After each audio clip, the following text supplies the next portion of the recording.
आणि सर्व प्रेक्षकांना विनंती आहे, पैलवान आपलेच आहेत, बाहेरून कोणी आवाज देणार नाही. जरी तुमचा पैलवान आतमध्ये असेल तर बाहेरून आवाज देऊ नका. असा डाव कर, तसा डाव करू, असं करू नका. आपले सर्वांना विनंती. तिकडे सर एवढे पण सर एवढं ठेवलं. अरे याच्यावर आलं. अरे ती गाडी मला नाही पण त्यांनी काय आला तो बोलतो बघ बोलतो नाही इथे ठेवतो बोलतो मी ठेवली मी नाही गेलो ना मी राहुल निघू जाणार कुस्ती म्हणजे ताकद आणि युक्ती या दोन्हींचा संयम संगम म्हणजे कुस्ती.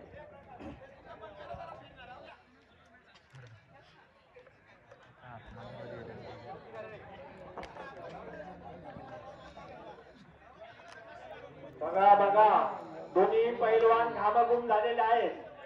अरे आपला दूध आपण नेहमी डेअरीला घालतो, पण नगर, नाशिक आणि पुण्याची लोक स्वतःच्या मुलाला दूध पाजून पट्टा निर्माण करतात. बघा त्याचं उदाहरण समोरचे जे पैलवान, नगरचे पैलवान आहे, लांबून लांबून पैलवान आलेले आहेत. बघा